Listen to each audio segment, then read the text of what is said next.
Hello everyone. A very good evening to all. I hope you all are good and preparing well for examination. सो जेबी का जो exam है अब बहुत ही नज़दीक आ चुका है और अगर अप्रॉक्सीमेटली कहें तो 20 से 25 दिन ही बचे हैं एग्ज़ाम में। तो ऐसे में हम सबके अंदर बहुत सारे डाउट्स हैं कि क्या करें, क्या पढ़ें जिससे कि हम इस एग्ज़ाम को क्रैक कर सकते हैं। और बहुत सारे लोग सोच रहे होंगे कि हम इस एग्ज़ाम को क्या क्रैक कर पाएँगे? क्योंकि अकाउंटिंग में बहुत सारे कॉम्प्लिकेटेड वर्ड्स होते हैं, बहुत सारी कॉम्प्लिकेटेड चीज़ें होती हैं। अगर आपको उसके बेसिक नहीं पता है, अगर आपको अकाउंटेंसी का बेसिक नहीं पता है तो कहीं न कहीं आपको हर चैप्टर में दिक्कत होने वाली है। तो ऐसे में अगर आपको एक ट्रिक्स पता लगे कि कैसे किसी क्वेश्चन को हम ईज़िली सॉल्व कर सकते हैं, आपको ये पता चले कि हमें क्या पढ़ना है और क्या नहीं पढ़ना है, तो आप इस एग्ज़ाम को आराम से क्रैक कर सकते हैं। ऑल्दो एक चीज़ और है, लाइक जेईबी का जो एग्ज़ाम होता है उसमें 4 मॉड्यूल्स होते हैं, ओके? तो ऐसा नहीं है कि हम किसी भी चैप्टर को छोड़ दें या फिर किसी भी मॉड्यूल को छोड़ के एग्ज़ाम देने चले जाएँ, ऐसा नहीं है। आपको हर मॉड्यूल को, हर चैप्टर को ज़रूर ही पढ़ना है और एटलीस्ट बेसिक आइडिया तो उसका होना ही चाहिए कि किसमें कौन से चैप्टर्स में या फिर कौन से मॉड्यूल में कौन सी चीज़ें, कौन सा जो है वो कंटेंट है, तो ये चीज़ें ज़रूर पता होनी चाहिए। तो this session is all about this. मैं इस सेशन में ये बताने वाला हूँ कि आपको क्या करना चाहिए और अब 30 डेज़ का क्या प्लान है। अब 30 डेज़ में हम ऐसी क्या चीज़ें जो हम पढ़ के एग्ज़ाम को क्रैक कर सकते हैं। अगर मुझसे पूछा जाए कि अगर आपके पास 30 दिन है, तो क्या आप एग्ज़ाम क्रैक कर सकते हैं? तो मैं आंसर बोलूँगा यस, मैं कर सकता हूँ। क्योंकि अगर आप अनविलिंगली 1 साल पढ़ते आ रहे हैं और अनविलिंगली पढ़ रहे हैं, तो अगर आप तो मैं आपको श्योरिटी नहीं दे सकता हूँ कि आप एग्ज़ाम क्रैक कर पाएँगे। बट आप अगर विलिंगली 20 से 30 दिन भी अगर आप अच्छे से पढ़ रहे हैं, दैट मीन्स आप सक्सेसफुल ज़रूर हो सकते हैं। ओके, बस आपको एक सही डायरेक्शन की ज़रूरत है और वो डायरेक्शन मैं दे रहा हूँ। क्योंकि ये जो चीज़ें हैं, ये जो बातें हैं, ये वो आपको और अच्छे से बता सकता है, जिसने खुद ही एग्ज़ाम दिया हो। और मैंने खुद ही एग्ज़ाम दिया है एंड 20 से 25 दिन बचे थे एंड उस 20 से 25 दिन में मैंने अपने नोट्स बनाए, मैंने अपनी ट्रिक्स बनाई, मैंने जितने न्यूमेरिकल्स थे, पूरे फंडामेंटल, बेसिक, ये सब मैंने पढ़े और उसके बाद मैंने इस एग्ज़ाम को क्रैक किया एंड इस एग्ज़ाम में आप टेस्ट करिए कि जब मैं बैठा था एग्ज़ाम में, तो मुझे ऐसा लग रहा था कि मैं 100 मार्क्स अचीव कर सकता हूँ, 100 मार्क्स मैं स्कोर कर सकता हूँ। बट ऑल्दो ये नहीं हुआ मेरे 74 मार्क्स आए इस एग्ज़ाम में and one thing I learned कि अगर आप किसी भी चीज़ को विलिंगली करते हैं, ओके, विलिंगली अगर आप उसमें दिन रात अगर आप कॉन्टिन्यूअस लगे हुए हैं, तो आप उस चीज़ को अचीव कर सकते हैं। तो अगर मैं 30 डेज़ बोलूँ 30 डेज़ इनफ है, तो येस 30 डेज़ इनफ है। ओके, तो अब मैं सेशन को स्टार्ट कर रहा हूँ।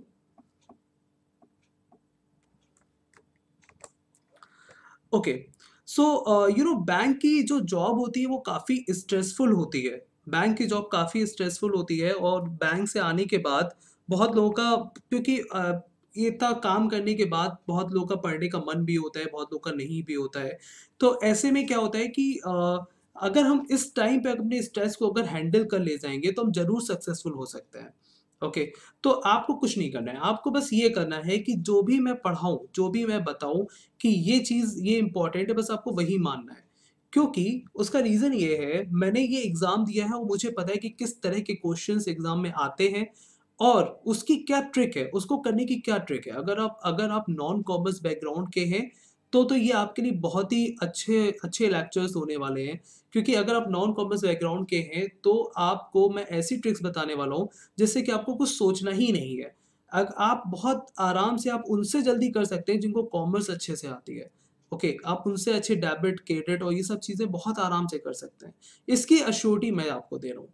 आप जब एग्ज़ाम में जाएँगे तो आपके पास आपको आपके मिनिमम 60 टू 70 मार्क्स तो आने ही आने हैं। इसकी तो बिल्कुल टेंशन ही छोड़ दीजिए। बस आपको सिर्फ़ एक चीज़ करनी है कि जो मेरी क्लासेस का टाइम है वो 9 टू 11 है फ़िलहाल। ओके, तो 9 टू 11 आपको सिर्फ़ मेरे लेक्चर्स पढ़ने हैं and nothing. Okay. So before to start the study, first we have to learn about what the syllabus and what type of chapters we have to understand and learn in every module. And one thing I want to clear here, that each and every module equally important. Okay, so module A is all about business mathematics and finance. So where we have to do calculation about how any company and business entity may make profit and loss okay, by investing, or say here assets, whatever assets we purchase, how any asset depreciate. Okay, so this unit is all about business mathematics and finance. Fine. So this module is all about to do calculation, and key weight is minimum 20 to 25 marks in exam itself. Fine. Next is module B. Module B is all about principles of bookkeeping and accounting. And this unit is based on how any business entity maintain its record for cash, assets, liabilities. Okay, so this module basically guide the business entity how to maintain its financial transactions in business book. So in module B, we have to learn about how we maintain, or say how any business entity maintain cash and scope and accounting standards. Okay, subsidiary book and ledger, basic accounting procedures, bank reconciliation statement, and bill of exchange. Okay, in module C, we have to learn about final accounts. So what are the final account? Final account basically gives an idea to business entity or say company for its profitability and financial position and its financial position. So final account gives an idea to business entity for its profitability and financial position of a business to its management and owners. So in module C, we have to learn about balance sheet equation, preparation of final accounts, ratio analysis, final accounts of banking companies, company accounts 1 and 2, and accounting in a computer environment. So in module C, we have to learn about final accounts, how we maintain final account, how we make final accounts. Okay. In module D, we have to learn about banking operations, where banking operation accounting functions we will learn. Okay. So the idea is हम module B को already आज finish करने वाले हैं, and module सी हम इस जो next week आ रहा है हमारा, कल से जो नेक्स्ट वीक स्टार्ट हो रहा है, उसमें हम मॉड्यूल सी को स्टार्ट करने वाले हैं. तो मॉड्यूल सी प्रोबेबली हमारी जो है वो नेक्स्ट वीक तक फिनिश हो जाएगी. मॉड्यूल बी हमारी फिनिश हो जाएगी आज. तो अब बचेगी module A and module D. Okay, so after module C we will cover module A and then module D.